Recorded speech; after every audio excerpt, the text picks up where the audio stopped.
اعوذ باللہ من الشیطان الرجیم، بسم اللہ الرحمن الرحیم۔ السلام علیکم۔ 21واں پارہ۔ آج ہم 21ویں پارے کا مختصر خلاصہ سمجھنے کی کوشش کرتے ہیں۔ 21ویں پارے میں سورہ عنکبوت کے آخری 3 رکوع، سورہ روم مکمل ہے جس کے 6 رکوع ہیں، اور سورہ لقمان مکمل ہے جس میں 4 رکوع ہیں سورہ لقمان کے، اور اس کے بعد 3 رکوع ہیں سورہ سجدہ کے جو کہ مکمل صورت ہے، اور سورہ احزاب کے پہلے 3 رکوع اس میں شامل ہیں۔ آئیے رکوع نمبر 5 سے آغاز کرتے ہیں۔ سورہ عنکبوت کا رکوع نمبر 5 جس میں اس کی آیات نمبر 45 سے 51 تک شامل ہیں۔ 5ویں رکوع میں شدید مخالفانہ ماحول میں کام کرنے کے لیے ہدایات دی گئیں۔ پہلی ہدایت یہ ہے کہ اللہ کا ذکر کرتے رہو۔ اللہ کے ذکر کا حاصل تسکین قلب ہے اور تزکیہ نفس بھی۔ اللہ کے ذکر کا اعلیٰ ترین ذریعہ ہے تلاوت قرآن کریم، اور جامع ترین صورت ہے نماز۔ نماز انسان کو بار بار عہد بندگی یاد دلا کر برائی و بے حیائی سے روک دیتی ہے۔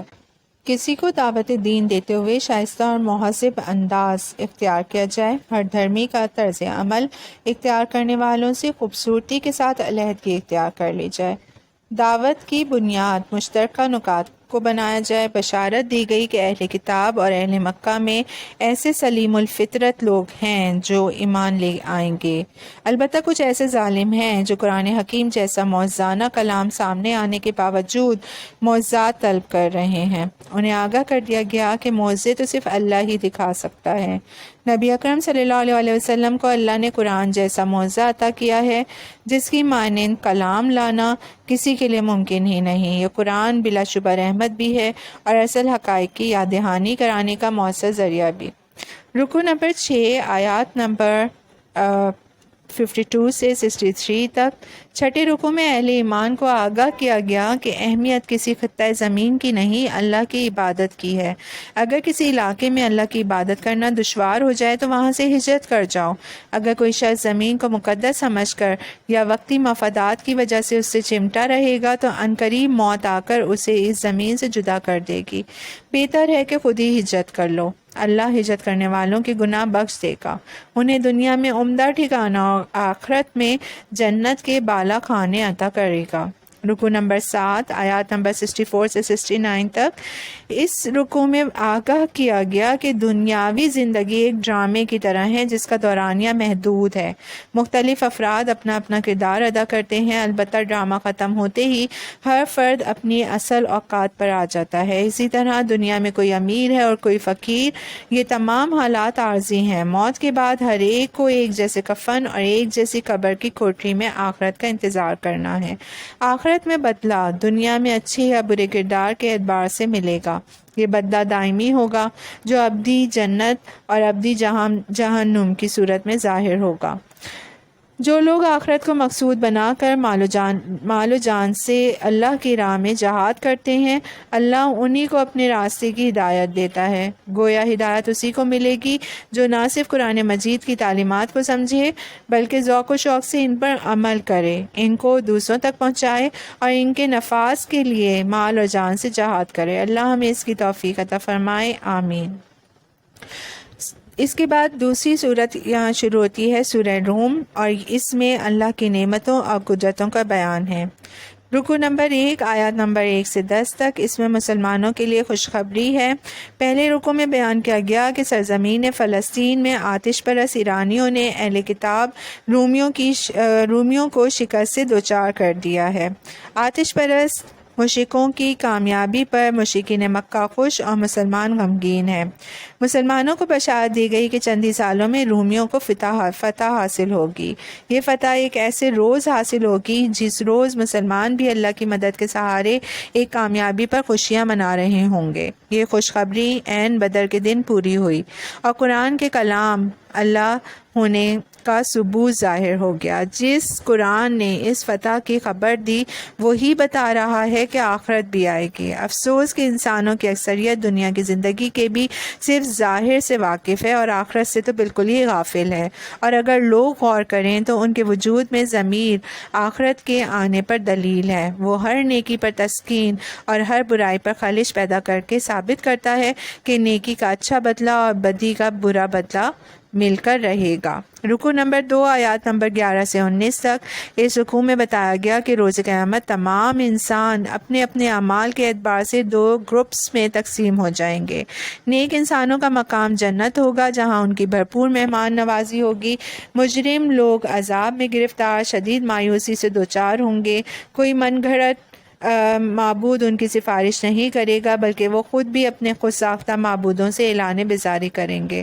مسلمانوں کو تلقین کی گئی کہ وہ صبح و شام اور دن و رات اس اللہ کی تسبیح و حمد کریں جو مردہ کو زندہ کرتا ہے اور زندہ کو موت دیتا ہے۔ اس کا مردہ زمین کو زندہ کرنا ظاہر کرتا ہے کہ وہ انسانوں کو بھی مرنے کے بعد دوبارہ زندہ کرنے پر قادر ہے۔ رکوع نمبر 3 آیات نمبر 20 سے 27۔ تیسرے رکوع میں اللہ کی کئی قدرتوں اور رحمتوں کا ذکر ہے۔ اللہ نے مٹی سے کروڑوں انسان تخلیق کیے جو پوری زمین پر پھیلے ہوئے ہیں۔ بیوی کو شوہر کے لیے تسکین بخش نعمت بنایا۔ آسمانوں اور زمین کی تخلیق اللہ کی عظیم قدرت کا عظیم شاہکار ہے۔ بے شمار انسانی بولیاں قدرت خداوندی کا حیران کن مظہر ہیں۔ مختلف رنگوں میں مخلوقات کی تخلیق اللہ کی حسین کاریگری کا نمونہ ہے۔ رات اور اس میں میٹھی نیند اللہ کے کرم کی فرد بخش نشانی ہے۔ دنیا کا اجالا اور اس میں مختلف سرگرمیوں کے لیے بھاگ دوڑ اللہ کی رحمت ہی سے ممکن ہے۔ آسمانوں سے برستی ہوئی موسلا دھار بارش اللہ کی حیات بخش نعمت ہے۔ بارش سے مردہ زمین کا زندہ ہونا اور طرح طرح کی نباتات کا پیدا ہونا اللہ کی قدرت کے عظیم خزانوں کا عکس ہے۔ آسمانوں اور زمین کا ایک توازن کے ساتھ قائم رہنا اللہ کا کتنا بڑا انعام ہے۔ اللہ کے اقتدار کا یہ عالم ہے کہ اس کے ایک حکم سے تمام انسان قبروں سے نکل کر اس کی بارگاہ میں جمع ہو جائیں گے۔ کائنات کی ہر شے اس کے حکم سے اپنا اپنا کردار ادا کر رہی ہے۔ بلا شبہ اللہ کی شان سب سے اونچی اور قائم و دائم رہنے والی ہے۔ رکوع نمبر 4 آیات نمبر 28 سے 40 تک۔ چوتھے رکوع میں آگاہ کیا گیا کہ انسان کی فطرت میں اللہ کی معرفت، اس سے لو لگانے کی خواہش اور صرف اسی کی اطاعت کرنے کا جذبہ رکھ دیا گیا ہے۔ انسان کے باطن میں برائی کرنے سے خلش پیدا ہوتی ہے اور نیکی کرنے سے خوشی کی لہر اٹھتی ہے۔ ہمیں چاہیے کہ فطرت کی پکار کے مطابق اللہ کی ہر نافرمانی سے بچیں۔ کچھ باتوں میں اللہ کی اطاعت کرنے والے اور کچھ میں نافرمانی کرنے والے در حقیقت مشرک ہیں۔ ان کا معبود صرف اللہ نہیں بلکہ نفس بھی ہے۔ وہ کچھ باتیں اللہ کی مانتے ہیں اور کچھ اپنی خواہشات نفس کی۔ وہ دین کے کسی ایک حصے کو اختیار کر کے خود کو حق پر اور دوسروں کو گمراہی پر سمجھ رہے ہیں۔ اللہ ہمیں پورے کے پورے دین پر عمل کی توفیق عطا فرمائے، آمین۔ اسی رکوع میں مزید ارشاد ہوا کہ جو مال تم اللہ کی رضا کے لیے خرچ کرتے ہو اس سے تمہیں اللہ کی قربت حاصل ہوتی ہے۔ جو مال تم سود پر دیتے ہو اس سے اللہ ناراض ہوتا ہے، باہم نفرتیں پیدا ہوتی ہیں اور معاشرہ بے برکتی کا شکار ہو جاتا ہے۔ تم کیوں اللہ کو ناراض کرتے ہو حالانکہ اس نے تمہیں پیدا کیا، رزق دیا، موت دے گا اور پھر دوبارہ زندہ کر دے گا۔ کیا کوئی اور معبود ایسا کر سکتا ہے؟ ہرگز نہیں۔ تو پھر کوئی جواز ہے اللہ کے ساتھ کسی اور کو شریک کرنے کا؟ رکوع نمبر 5 آیت نمبر 41 سے 53 تک۔ پانچویں رکوع میں خبردار کیا گیا کہ لوگوں پر عذاب ان کے گناہوں کی وجہ سے آتے ہیں۔ عذابوں کے ذریعے اللہ قوموں کو جھنجھوڑتا ہے تاکہ وہ اپنی روش پر توبہ کریں اور نیکی کی راہ اختیار کریں۔ تاریخ اس بات کی گواہ ہے کہ عذاب ان قوموں پر آیا جو شرک کا جرم کر رہی تھی یا اللہ کے دین کے کچھ احکام پر عمل کرتی تھی اور کچھ احکام کو پاؤں تلے رونتی تھی۔ عذاب سے بچنے کے لیے ہمیں اپنا رخ خالص دین کی طرف کرنا چاہیے، یعنی زندگی کے ہر کوشے میں اللہ کی اطاعت کرنی چاہیے۔ دنیا کے عذاب اور آخرت کی رسوائی سے بچنے کا یہی طریقہ۔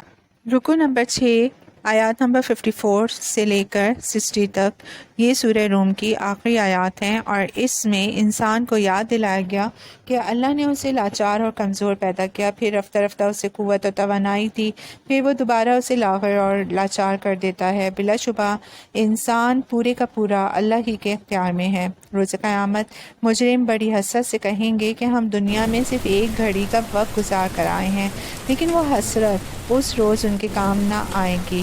اللہ نے قرآن کریم میں لوگوں کی ہدایت کے لیے ہر مثال بیان کر دی ہے، لیکن اکثر لوگ پھر بھی حق کو جھٹلا رہے ہیں۔ نبی اکرم صلی اللہ علیہ وسلم کو خوشخبری دی گئی کہ ان قریب اللہ کا وعدہ پورا ہوگا اور حق کو غلبہ حاصل ہوگا۔ آپ صلی اللہ علیہ وسلم استقامت کے ساتھ حق پر ڈٹے رہیں اور ثابت کر دیں کہ کوئی دھمکی، کوئی تشدد، کوئی لالچ اور مصالحت کی کوئی کوشش یا کوئی بھی پیشکش آپ صلی اللہ علیہ وسلم کو سیدھی راہ سے نہیں ہٹا سکتی۔ یہاں سورہ روم کا اختتام ہوتا ہے اور سورہ لقمان کا آغاز ہوتا ہے۔ سورہ لقمان علم و حکمت کے خزانے کے بارے میں ہے۔ رکو نمبر 1 آیات نمبر 1 سے 11 تک اس رکو میں بیان کیا گیا کہ قرآن کریم ان بندوں کے حق میں ہدایت و رحمت ہے جو نماز قائم کرتے ہیں، زکوٰۃ ادا کرتے ہیں اور آخرت میں جواب دہی کا پورا یقین رکھتے ہیں۔ بلا شبہ ایسے ہی لوگ روز قیامت سرخرو ہونے والے ہیں، اور لوگوں میں سے ایسے مجرم بھی ہیں جو کھیل، تماشے اور غافل کرنے والی دیگر سرگرمیوں کے ذریعے دوسروں کو قرآن سے دور کرنے کی کوشش کرتے ہیں۔ جب بھی انہیں قرآن کے ذریعے نصیحت کی جاتی ہے تو بڑے تکبر اور حقارت سے نصیحت کو ٹکرا دیتے ہیں۔ ہر دور میں لوٹ کھسوٹ کرنے والے مفاد پرست عناصر اصل مسائل سے عوام کی توجہ ہٹانے کے لیے انہیں کھیلوں، ڈراموں اور طرح طرح کے میلوں میں مشغول کر دیتے ہیں۔ اس طرح وہ لوٹ کھسوٹ کے خلاف عوام کو اٹھ کھڑے ہونے سے روکنے کی کوشش کرتے ہیں۔ ایسے ظالموں کے لیے آخرت میں ذلت آمیز عذاب ہے۔ رکو نمبر 2 آیات نمبر 12 سے 19 دوسرے رکو میں حضرت لقمان کی حکیمانہ نصیحتیں بیان ہوئیں۔ حضرت لقمان نے اپنے بیٹے کو تلقین کی کہ اللہ کے ساتھ کسی کو شریک نہ کرنا۔ بلا شبہ ایسا کرنا بہت بڑی ناانصافی ہے۔ اس کے بعد اللہ نے وصیت کی کہ والدین اور بالخصوص ماں کے ساتھ حسن سلوک کرو۔ اگر والدین شرک پر مجبور کریں تو ان کی بات نہ مانو، لیکن ان کی خدمت کرتے رہو۔ حضرت لقمان نے مزید فرمایا کہ اے میرے بیٹے، یاد رکھو کہ اعمال محفوظ کیے جا رہے ہیں اور ان کا نتیجہ ظاہر ہو کر رہے گا۔ نماز قائم کرو، نیکی کا حکم دو، برائی سے روکو اور مخالفت پر صبر کرو۔ لوگوں کو حقیر نہ سمجھو، زمین پر اکڑ کر نہ چلو، ہر معاملے میں میانہ روی اختیار کرو اور بلند آواز سے لوگوں پر غالب آنے کی کوشش نہ کرو۔ رکو نمبر 3 آیات نمبر 20 سے 30 تک تیسرے رکو میں آگاہ کیا گیا کہ اللہ نے بندوں پر ظاہری و باطنی عنایات کی انتہا کر دی ہے، لیکن کچھ احسان فراموش اللہ کے احکامات پر آباء و اجداد کے عقائد و رسومات کو ترجیح دیتے ہیں۔ اگر وہ باز نہ آئے تو سخت عذاب میں مبتلا کر دیے جائیں گے۔ جو نیک بندے اپنے سر تسلیم اللہ کے احکام کے سامنے خم کر چکے ہیں، وہ عنقریب لازوال نعمتوں سے فیضیاب ہوں گے۔ اللہ کی بلند شان کا تو یہ عالم ہے کہ اگر زمین کے تمام درخت قلم بنا دیے جائیں اور زمین پر موجود سمندروں جیسے 7 سمندر سیاہی بنا دیے جائیں تو یہ قلم گھس جائیں گے اور سیاہی ختم ہو جائے گی، لیکن اللہ کے کلمات کا بیان مکمل نہ ہوگا۔ تمام انسانوں کو دوبارہ زندہ کرنا اللہ کے لیے ایسا ہے جیسے کسی ایک انسان کو زندہ کرنا۔ رکو نمبر 4 آیات نمبر 31 سے 34 تک چوتھے رکو میں حکم دیا گیا کہ ڈرو اس دن سے جب باپ بیٹے کے اور بیٹا باپ کے کام نہ آ سکے گا۔ اللہ کا یہ وعدہ سچا ہے، کہیں تمہیں دنیا کی زندگی غافل نہ کر دے، اس کی رعنائیوں میں نہ کھو جانا، کہیں شیطان تمہیں اللہ کے بارے میں دھوکے میں نہ ڈال دے کہ وہ غفور الرحیم ہے اور تم اس کی رحمت کے سہارے گناہ پہ گناہ کیے جاؤ۔ بلا شبہ اللہ کی رحمت بڑی وسیع ہے مگر اس کی پکڑ بھی بہت سخت ہے۔ مزید بیان ہوا کہ 5 باتوں کا علم صرف اللہ ہی کو ہے۔ قیامت کب واقع ہوگی، بارش کب، کہاں اور کتنی نازل ہوگی، ماں کے رحم میں کیا ہے یعنی لڑکا یا لڑکی، نیک یا بد، ذہین یا کن ذہن وغیرہ، کوئی انسان آنے والے روز کیا عمل کرے گا، کسی انسان کی موت کس جگہ ہوگی اور کس جگہ واقع ہوگی، اللہ ہی سب کو جاننے والا اور باخبر ہے۔ یہاں سورہ سجدہ کا آغاز ہوتا ہے، جو سورہ سجدہ میں مومنانہ اور مجرمانہ کرداروں کی وضاحت کی گئی ہے۔ رکوع نمبر 1 آیات نمبر 1 سے 11 تک۔ پہلے رکوع میں اعلان کیا گیا کہ قرآن بلا شبہ اللہ کا کلام ہے۔ اس کا مقصد نزول انسانوں کی ہدایت ہے۔ اللہ نے کائنات 6 مراحل میں بنائی اور اس کائنات کا نظام چلا بھی وہی رہا ہے۔ انسانوں کے لیے اللہ کے سوا کوئی مددگار اور مشکل کشا نہیں۔ اللہ نے ہر شے کو بہت عمدہ بنایا اور انسانوں کو تو خاص طور پر بہترین ساخت اور میں پیدا کیا۔ اس کی تخلیق کی ابتدا گارے سے کی اور پھر نطفہ سے اس کی نسل کو جاری رکھا۔ اس کے خاکی وجود میں اپنی روح ڈال کر اسے عظمتوں سے سرفراز کیا۔ جو لوگ دوبارہ زندہ ہونے کے بارے میں شک میں ہیں، دراصل وہ اللہ کے سامنے حاضر ہو کر اپنے سیاہ اعمال کا حساب دینا نہیں چاہتے۔ انہیں سیاہ اعمال کی سزا مل کر رہے گی۔ رکوع نمبر 2 آیات نمبر 12 سے 22 تک۔ دوسرے رکوع میں بیان کیا گیا کہ روز قیامت مجرم اللہ کے سامنے گھٹنوں کے بل گرے ہوئے فریاد کریں گے کہ ہمیں دوبارہ دنیا میں بھیج کر اصلاح کا موقع دیا جائے۔ ان کی یہ التجا رد کر دی جائے گی۔ نیک بندوں کا معاملہ اس کے برعکس ہوگا۔ وہ بندے جو اللہ کے احکام عمل کی نیت سے سنتے ہیں، اللہ کا ذکر کرتے رہتے ہیں، تکبر نہیں کرتے، راتوں کو بارگاہ الہی میں سجدہ ریز ہوتے ہیں، خوف اور امید کے ساتھ گڑ گڑاتے ہوئے دعائیں کرتے ہیں، اللہ کی راہ میں مال خرچ کرتے رہتے ہیں، اللہ جنت میں انہیں ایسی نعمتیں عطا فرمائے گا جن کا دنیا میں تصور کرنا ممکن ہی نہیں۔ اللہ کی نگاہ میں فاسق اور مومن ہرگز برابر نہیں۔ اللہ فاسقوں پر بڑے عذاب سے پہلے چھوٹے چھوٹے عذاب بھیجتا ہے تاکہ وہ لرز جائیں اور توبہ کر کے اپنی اصلاح کر لیں۔ ایسے لوگ واقعی ظالم ہیں جو قرآن کی یاد دہانیوں سے کوئی سبق نہ لیں۔ اللہ ان مجرموں سے انتقام لے گا۔ رکوع نمبر 3 آیات نمبر 23 سے 30 تک۔ تیسرے رکوع میں بیان کیا گیا کہ اللہ نے حضرت موسیٰ علیہ السلام کو بنی اسرائیل کی ہدایت کے لیے کتاب عطا فرمائی۔ ان میں سے کچھ سعادت مندوں کو امامت کے منصب پر فائز کیا۔ انہیں یہ سعادت اس لیے ملی کہ انہوں نے صبر کیا۔ وہ بڑے باصلاحیت تھے، وہ خوب دنیا کما سکتے تھے، لیکن انہوں نے اپنے اوقات کو اللہ کی کتاب کے سیکھنے اور سکھانے کے لیے وقف کر دیا۔ انہیں یقین تھا کہ خدمت کتاب سے ملنے والا اجر دنیوی مال و اسباب سے کہیں بہتر ہے۔ اللہ ہمیں بھی قرآن کی خدمت کے لیے قبول فرمائے، آمین۔ سورہ احزاب۔ سورہ احزاب اہم معاشرتی احکام کے بارے میں ہے۔ رکوع نمبر 1 آیات نمبر 1 سے 8 تک۔ سورہ احزاب میں ایسے سخت احکام دیے گئے ہیں جن کے حوالے سے کفار و منافقین کی طرف سے شدید مخالفت کا اندیشہ تھا۔ پہلے رکوع میں نبی اکرم صلی اللہ علیہ وسلم کو جلالی اسلوب میں تلقین کی گئی کہ آپ صلی اللہ علیہ وسلم احکام شریعت پر ڈٹے رہیں اور کفار و منافقین کے دباؤ کو قبول نہ کریں۔ پہلا سخت حکم یہ تھا کہ زہار کی کوئی حیثیت نہیں۔ زہار سے مراد یہ ہے کہ ایک شخص قسم کھائے کہ میری بیوی مجھ پر ماں کی طرح حرام ہے۔ فرمایا یہ جھوٹ ہے۔ ایک انسان کی ماں صرف وہی ہے جس نے اسے جنم دیا۔ دوسرا سخت حکم یہ ہے کہ منہ بولے بیٹے کی کوئی حیثیت نہیں۔ ہر فرد کو اس کے اصل والد کی طرف منسوب کرو۔ والد کا علم نہ ہو تو وہ دینی اعتبار سے تمہارا بھائی ہے۔ مزید فرمایا کہ نبی اکرم صلی اللہ علیہ وسلم مومنوں کے لیے ان کی جانوں سے بھی بڑھ کر ہیں اور ازواج مطہرات مومنوں کے لیے ماں ہونے کا تقدس رکھتی ہیں۔ رکوع نمبر 2 آیات نمبر 9 سے 20۔ دوسرے رکوع سے غزوہ احزاب کا تذکرہ شروع ہوا۔ غزوہ احزاب کے دوران 10,000 کفار نے آ کر مدینے کی چھوٹی سی بستی کو گھیر لیا۔ محسوس ایسے ہوتا تھا کہ اب بستی والوں کا خاتمہ ہو جائے گا۔ ایسی صورتحال میں اہل مدینہ پر شدید خوف طاری ہو گیا۔